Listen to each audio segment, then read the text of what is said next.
So I want to bring in California Democratic Congressman and January 6th committee member Pete Aguilar, who, of course, led the questioning just last week when the committee focused on Donald Trump's pressure on Mike Pence, then Vice President Pence, not to proceed with the electoral vote count in Congress that certified Joe Biden as president. Congressman, thanks so very much for being with us today. You led the hearing, the testimony, and we know that this is not a court of law. This is not evidence, but it's presenting a lot of firsthand testimony, of course, of what people said to the president. We're going to hear from the president himself today, as we remember from that Brad Raffensperger call. But you said something that really intrigued me to the Washington Post.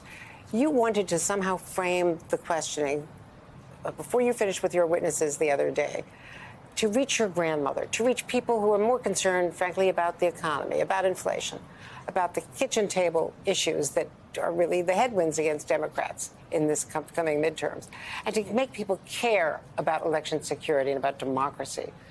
Tell us about that and how you think today's witnesses are going to accomplish that. Well, I appreciate it. Thanks for the question, Andrea. And I think that's exactly what we need to do. We need to speak to as broad of an audience as possible. And I think that this hearing will do just that. This is a continuation of the theme that you talked about. So we know Donald Trump knew he lost the election. We knew he continued to perpetuate that lie. We knew that the pressure campaign on his own vice president, continued to build. And now the next step of that is talking about that moment in time and the pressure campaign that he leveled directly from the White House on these state elected leaders. So you have the Speaker of the Arizona State House as well as Georgia officials who will all say that they did the right thing, but that they also fielded a number of inquiries and a number of times where the president and Mark Meadows, Rudy Giuliani, John Eastman all pressured them. But we need to speak to a broader audience. We need to make sure that the American people understand what we're trying to protect here. And it's this temple of democracy that's standing behind me, the image of the United States Capitol under assault. That's what we need to make real for folks. Congressman Aguilar, it's Hallie Jackson. Thank you for being with us and for your time today. Let me step back and sort of look ahead a little bit here, because I spoke with a member of the January 6th committee who alluded to more witnesses having come forward, more potential witnesses since these hearings have begun in just the last couple weeks. I wonder what else you can tell us about who you are hearing from now, who has, for lack of a better term, maybe come out of the woodwork, right, to want to speak with you. How is that playing into these future hearings that you're scheduling? Are you reshuffling? Are you reorganizing? What should we expect in the weeks to come here from your committee on that front?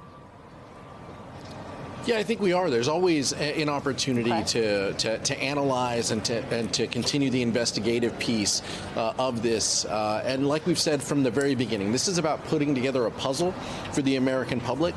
We know that a number of hearings are going to be a part of that. We want to make sure that we convey everything that we need to the public. And so we're looking at ways to do that, to continue to build off of this with future public hearings.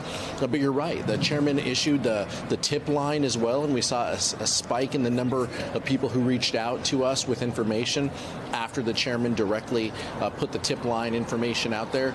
We continue to hear information from folks who are going to be potential witnesses at future hearings. And so, again, this is about putting together as much information as possible for the American public.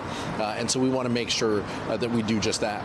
Will you subpoena Mike Pence, the former vice president? Will you subpoena Ginny Thomas, wife of Clarence Thomas? Will we expect to hear from either one of those during the oncoming hearings? Well, we haven't closed the door to hear from any witness. And, I'd keep in mind that, we've had 1,000 interviews.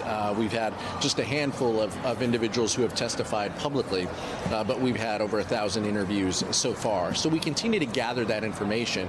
And this isn't just about putting someone, in public. This is about making sure that we're true to the investigation. And so just because we're focusing on the hearings right now, it doesn't mean we have left the investigative phase. phase of what we're trying to do here. And so there will be new witnesses who will talk to us, some behind closed doors as well. And so both the chair and the vice chair have indicated, based on public reporting, that they would be interested in hearing from some of those individuals. And so, we just haven't closed any door yet, and the committee will make that decision, in the right course.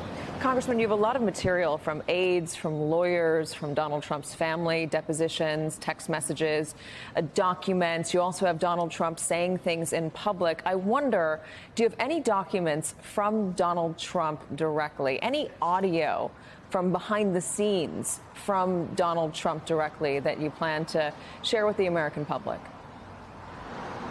Well, as you previewed, in this hearing today, we're going to talk a little bit about that, the state pressure campaign, and you'll hear, I think, a heavy dose of that phone call with Brad Raffensperger that the president had, where he continued to level the pressure campaign and continued to not only spew lies, but to tell the Secretary of State to engage in illegal behavior. And so you'll hear some of those things. I'm not going to get ahead of other evidence that we have or other ways that we will communicate that, but I think you can expect in future hearings to see both exhibits as well as images and video that we have to share. So we've done a good job, I think, on the multimedia side of helping to convey exactly what this means to the American public, and we'll continue to do that.